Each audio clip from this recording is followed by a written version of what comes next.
Hello, and welcome to the Sleon Productions podcast, where we interview business entrepreneurs, tech startups, and anyone that wants to strive in business. And today we have a guest that I actually bumped into in LinkedIn, where I meet a lot of people and potential guests. But this is a very notable guest, actually. Talks about entrepreneurship and business. Meltzer. He is from California. He was CEO of Sports One Marketing, a firm he founded with Warren Moon. Meltzer is a public speaker and an author of the bestsellers Connected to Goodness and Compassionate Capitalism. He was honored by Variety as Sports Humanitarian of the Year and is the recipient of the Ellis Island Medal of Honor. And David, welcome to the Sleon Productions podcast. Thanks for having me. Looking forward to inspiring and hopefully impacting many people with some good stories, lessons, and advice. So, Dave, one of the things that captured me was your content. You have a lot of video content, with a lot of interviews, conversations. Can you tell the audience a little bit about yourself? Yeah, I have a very eclectic background. I like to call myself kind of the Forrest Gump of entrepreneurship. I started my career by going to law school, and instead of becoming a lawyer, I worked in the internet. I sold legal research online. The company that I work for sold for $3.4 billion in 1995. Despite my mom telling me I should be a real lawyer, I got into the internet and then worked my way to the Silicon Valley, where I assisted in raising couple $100 million for a wireless proxy server company called EveryPath, and then actually got hired as the CEO of the world's first smartphone, the world's first Samsung manufactured Windows CE device, not an iPhone, but a Windows device. And in '99, we won Best of Comdex and CTIA and a variety of other things, and was a multi-millionaire. And ended up semi-retiring as I got kicked out of Samsung because they found out that I was just a good salesperson. I wasn't a great CEO. And I became an entrepreneur, bought real estate stocks, and met a guy named Lee Steinberg and became COO of Lee Steinberg Sports and Entertainment, the most notable sports agency in the world. And there I met a guy named Warren Moon. Eventually, I became CEO of that agency. We made the movie Jerry Maguire about our firm, and we're involved in a variety of other big projects. But Warren and I, we spun off a marketing, media, and sponsorship company about 11 years ago, specifically to make a lot of money, help a lot of people, and have a lot of fun. In the last 3 years, build my own brand, authored 4 bestsellers, as you suggested. I have the number one entrepreneur podcast called The Playbook. I have a top digital business show called Elevator Pitch with Entrepreneur Magazine, and speak around the world. I have an executive coaching business in which I inspire others and really live my life to impact others to be happy. It's really a simple mission and a lifetime mission that I think is much needed in these times today. So why did you choose to start a cookie company? Why cookies? What was like that moment like? Or? Yeah, no, it's a good question, Santiago. I don't have that story of I grew up wanting to be a baker. Right? As I told you, I can't even bake at all. I like cookies. I like to eat cookies. And when I honestly, I don't know. For whatever reason, I just landed on, let's open up a cookie shop. And then I did a little bit of research. I learned about insomnia cookies. Started in 2002 by University of Pennsylvania business student. Grew it to 150 locations. Recently sold to Krispy Kreme for at a valuation of about $500 million. So the business mind in me, and again, that's my passion. Business is my passion, not necessarily cookies. It kind of clicked for me as okay, it's a business that scales. It's a relatively simple business, right? We're making cookies. There's not a lot of moving pieces like there are in other businesses, and it's something that other businesses will acquire down the road if you can grow. And that was kind of it. And now also one of the things that I love about this business is it's a happy business. People, seeing the reactions of people coming into the store, just huge smiles. The reactions of when people take their first bite of Max's chocolate chip cookie, or the peanut butter and jelly. It's a fun place to work, and I think that's really cool because there's a lot of businesses out there where you just don't get that energy.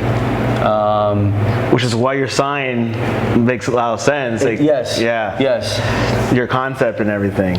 Wow. It's interesting you say that because obviously, like, there's just trends in foods that happen every so often, every couple of years. First was like the donuts. Yes. Now I've been seeing like the whole trend with cookies. I've seen on Instagram new cookie shops in New York, now South Florida with Batch. Like, why now with cookies? Is there a reason? Is there something that just... Well, I mean, I think you did. You hit it on the head. 5 years ago, there was that cupcake craze, right? I think that kind of kicked it off.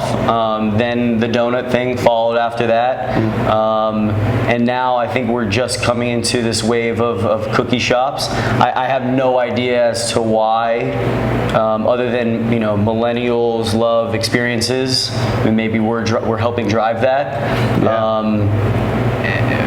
But I think what's interesting is, and I've done this, you poll 100 people, would you prefer a delicious fresh baked cookie, or would you prefer ice cream?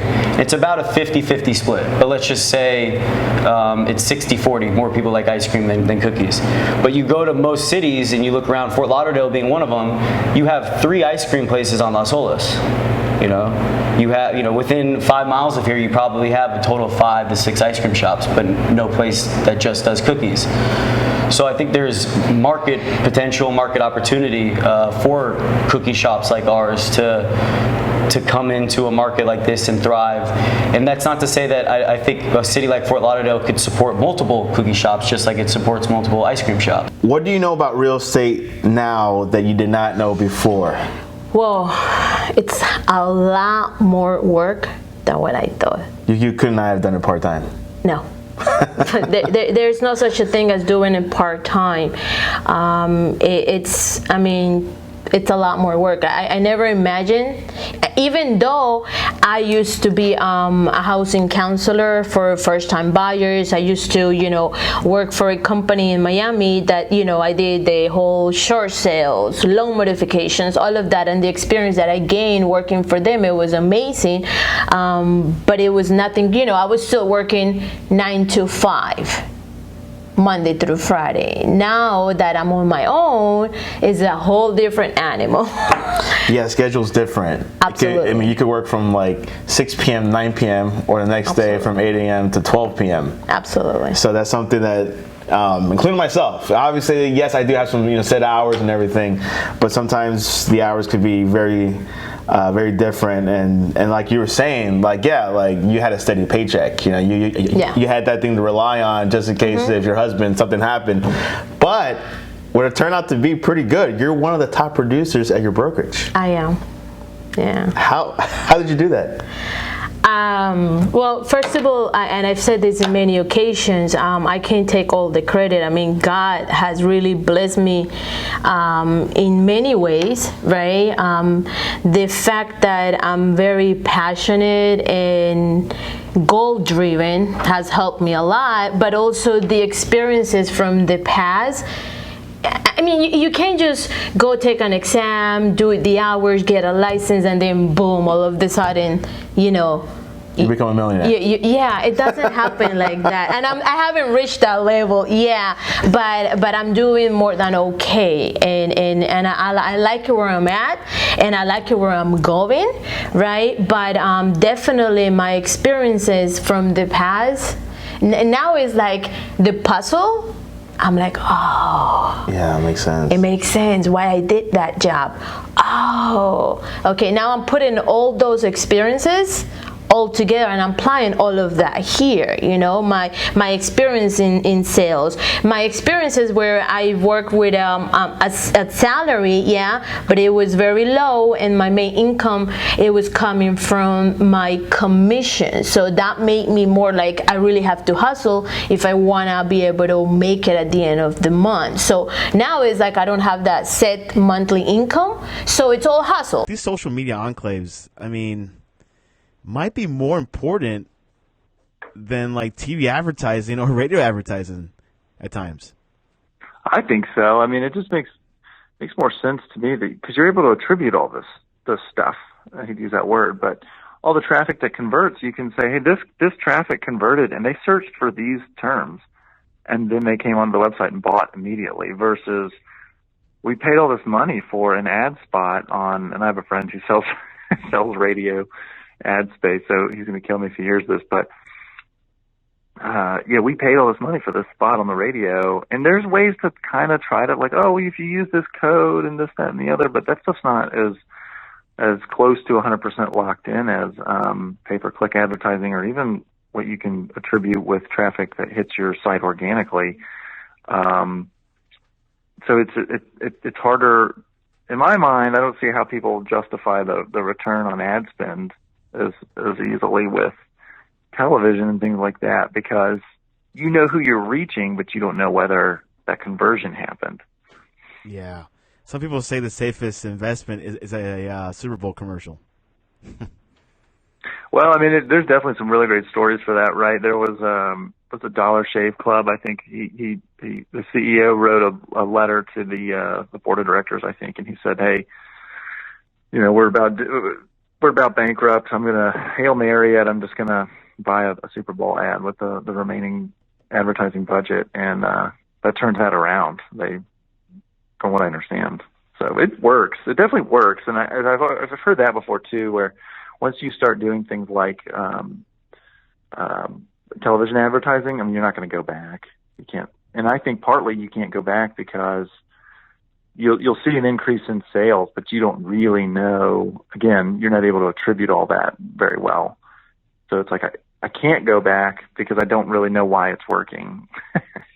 Yeah, it's with like the whole media trends changing, it's just hard for big companies to decide, okay, where to allocate the funds at, put in all of it. Even Snapchat's an option, I think. So, but I mean, you use Snapchat still?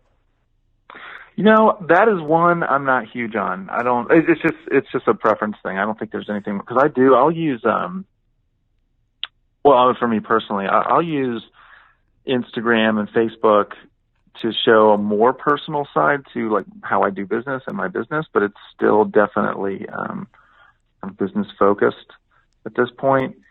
I'll use it for one thing, and that is when my wife's out of town and she wants to see pictures of the dog. I can pretty easily send her videos of the dog. Now we know you're a dog person. Yeah, she won't let me get a cat. So back when you got your real estate license, what happened then? Like what? Oh, okay. So the kids were little, right? Okay. My husband at the time was, he was not down for me getting my real estate license. And again, like looking back and through the lens that I, like my mature brain can see through, I understand where he was coming from. At the time, I was like, what the beep are you talking about? Like, where's the mutual support here, So he basically came from a family where his mom was a stay-at-home mom. His dad worked. So that's the family structure that he had set up. Right. And so I think that he just really wanted that for our family. And I did quit my job. I was, when I graduated from college, I majored in information systems. And so I came out of college being a system tester.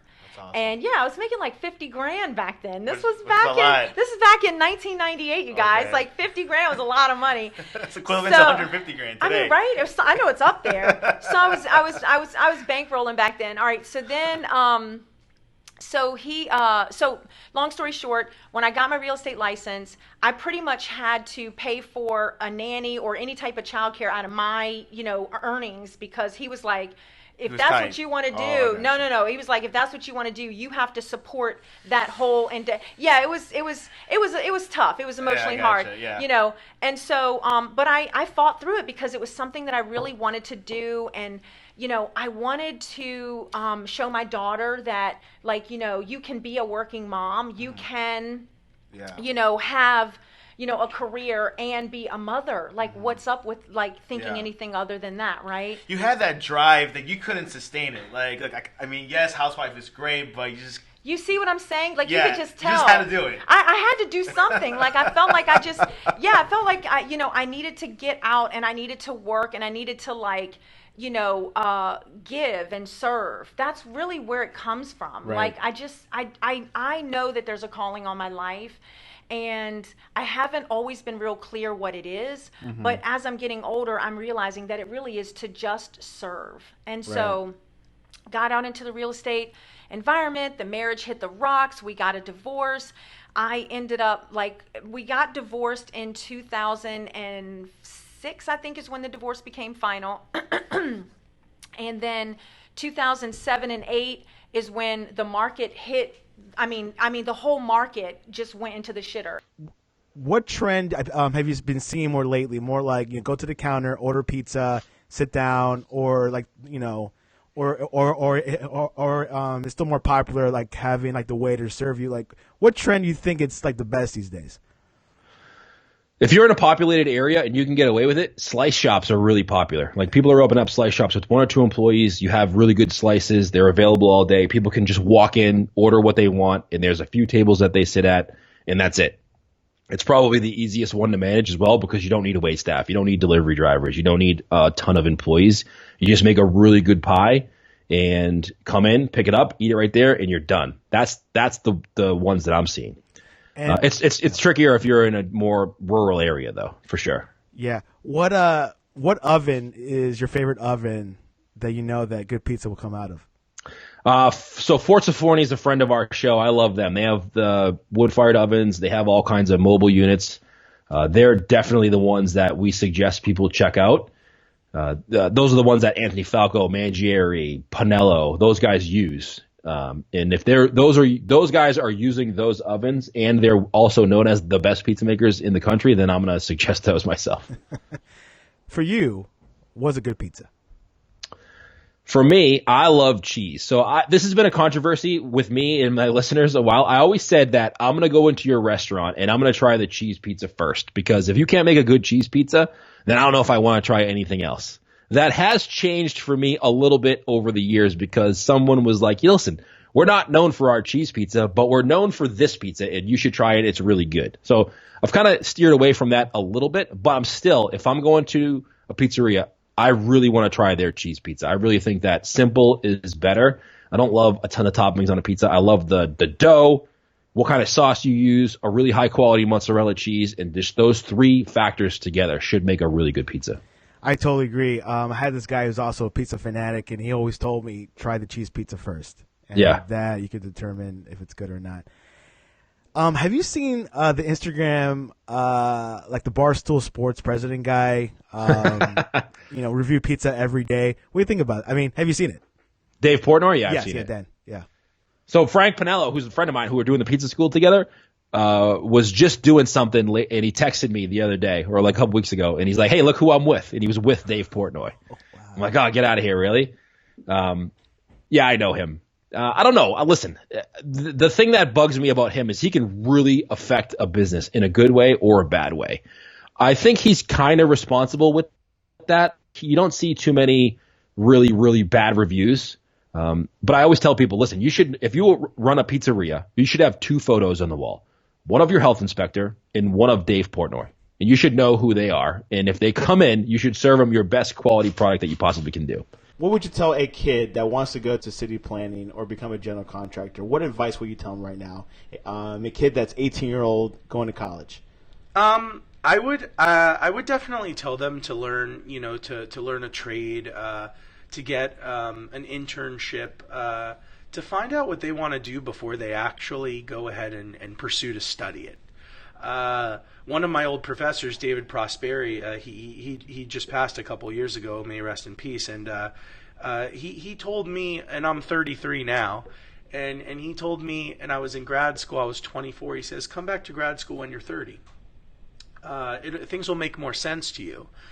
So again, he's a theorist. He wasn't a practitioner in urban planning or land use or public administration, but he was, and I think about that all the time, and I'm like, well, maybe it would have been harder to get a master's degree now with family and kids and having, all of life's constraints, but I look at learning a lot differently now. I look at learning a lot differently because I have things to apply it to. And I think it's like I wasn't good in algebra, but I really like geometry because I understood how the algebra was relating to the shapes, right. the geometric shape. So for me, I'm very hands-on. And if something like I'm not an online learner. If I go to a school and they say, "Oh, take classes online," I'm an in-classroom learner. Everyone has their own learning capabilities. Some people are visual, some people are audio, some people are kinetic learners. I'm more of a kinetic learner from doing. What is your favorite quote? One of my favorite quotes is from my great grandmother, and she used to have it on the wall in her house, and it says, "I had no shoes, and I complained until I met a man who had no feet." So I thought that was pretty interesting, like a glass is half full quote, being that, my wife tells me, a lot to try and be understanding of other people. Meaning if you find someone in a hardship situation, figure out and accept why they're in a hardship situation and try and help them. Don't just say, hey, they're a mean person. So try and do your best to understand people. And I think that relates back to that quote in my interpretation. I know some of these things are, can go many different ways, but again, understand someone else's walk of life, if you can. If you had to write a book, actually, what would the title be? Oh, man, now you're going to ask me this question. And this is like... I can guess, but... I've got a list of potential titles I've written down. I mean, there's like 20 or 30 of them. Wow. And I haven't really, I haven't figured it out yet. But it's going to have like influencer marketing in there, or influencers, that word in there, because I think that's an important word today and it means a lot. However, it's misunderstood a lot too. So let me give you for instance, okay? The influencer marketing world, if you want to call it that, is changing pretty rapidly. And I've seen it from the beginning to now because I've been so involved in it in every step of the way. What I mean by that is it's changing in that if you go to LinkedIn, for instance, like you and I were talking about different social platforms before, the conversation about influencer marketing is much, much different than you'll hear or see on Facebook. Okay? And that's a good indication of where everything's going. So on Facebook, influencer marketing to those people is media buys. Okay? It's digital marketing. So it's just buying some space on an influencer's Instagram feed, and it's hopefully going to drive some awareness and traffic back to your landing page or your affiliate or whatever you're selling, whatever you're marketing. That's the way to look at it. So it's an advertising buy, right? It's a media buy, right? You're just buying a small piece of a small billboard, but that billboard speaks to your target market is looking at that billboard, right? So instead of a billboard by the highway, which is like consider that traditional advertising, right? It's just a giant billboard. You see these things, 1-800-lawyers, whatever it is. Especially lawyers. Or some car thing or whatever it is, right? And it's just a general advertisement to the general public. Well, these media buys, these people are doing are very specific and they're targeted, which is good, but it's just media buys. It's not influencer marketing. Okay. So you're just buying space on an influencer's feed. That's all it is. There's no co-creation of content for the most part. There's no content that's going to resonate any longer than maybe 24, 48 hours, right? The kind of content I'm talking about is something that if you co-create a series of blog posts or something or videos with an influencer, that content is long-form content and it can resonate with your audience for months, if not years. The Bible talks more about fear not than love. Absolutely. Can you believe that? Yeah. You know what? I believe so. I really do. And I think because who doesn't go through it? Like everyone does, man. We're human. We're human. We experience fear. We experience failure. Like, it's so interesting. Like we even could read in Scripture where God like gives this whole, long chapter of all these great men and what they've done. But then he goes back like a chapter before that, right? And I think he probably, like, if we look back at that, we're like, oh yeah, but he failed in this area, but this one failed in this one. Like, it was like, can you imagine, like, all these things that would have been crossed off? Can you imagine how many times we're crossing ourselves off because of our failures? And I think it's tough. I believe if you don't have a community of people, if you don't have support, if you don't have a willingness and an effort to just even try, man, you will never, like, be happy.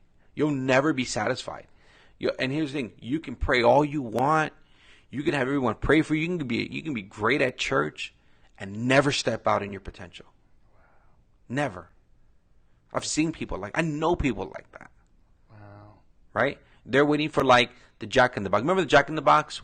The restaurant? No. Well, yeah. I mean, the restaurant's great, but like when I grew up, with the Jack in the Box was always the thing you'd crank like clink, clink, clink, clink, clink, clink, right? And then like waiting for like this blessing to pop out. If I just keep like turning it around, and it's like, okay, like I can't do that for you.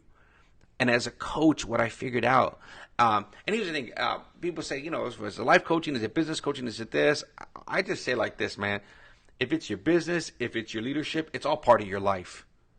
Like there's not like these different like areas, right? If I'm suffering in my business, how much does that affect my life?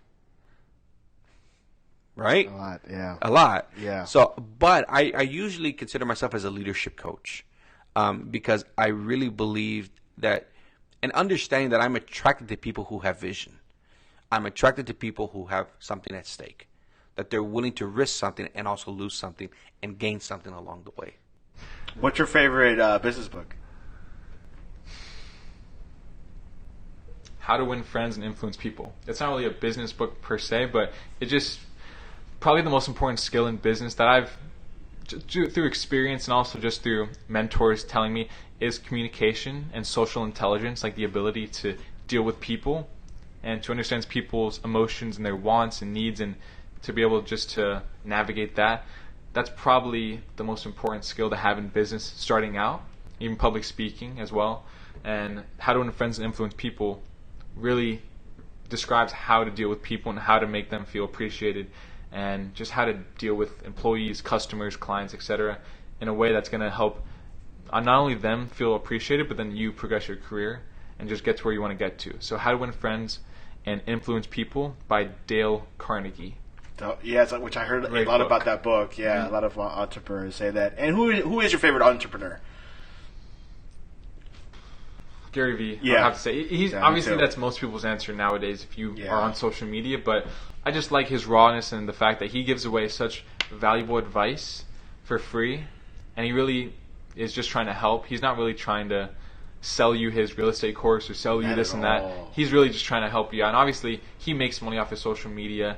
It is what it is. Whatever, it's fine. And it helps his brand, but just from what I've learned from him so far, that's really helped me more so than anything I've learned in school. And even more so, like other things that I've watched online for my marketing agency. Like a lot of his philosophies and teachings, I take and I implement for my clients in terms of the branding side of things. So definitely Gary Vee. And how can people reach you for any information about your agency? Great question. Or anything? So my Instagram is Alex Albarran, A-L-B as in boy, A-R-R-A-N as in Nancy, _. So Alex Albarran _ on Instagram and Twitter. Then my company website is albarransports.com. Alex, I really, thanks for having me on, man. This No. has been really great. really grateful, great. Yeah. really grateful to have you. I think you definitely, you have a lot more. Like you are like way ahead than most 20-year-olds I've met. And definitely that like the whole MMA agency. I think that's huge. I think it feels like it's untapped in a way ish. Absolutely. In terms of like, I don't really like to hit on other people in the industries that I work in, but like I'm talking about like real professionals getting in and giving each fighter the attention they need in terms of helping them brand themselves and getting them the right fights at the right money for the right contract, like really helping them brand themselves. Right. I think Vayner Sports, Gary Vee's sports agency, they're doing that in the NFL where they're not only being their agent, but they're also helping them with the marketing side of things in terms of social media and branding themselves. I think I'm going to bring that to the MMA industry, so all my fighters are going to have more followers and more exposure on YouTube as well, and then it's going to lead to more sponsorships for them, and because they have more exposure.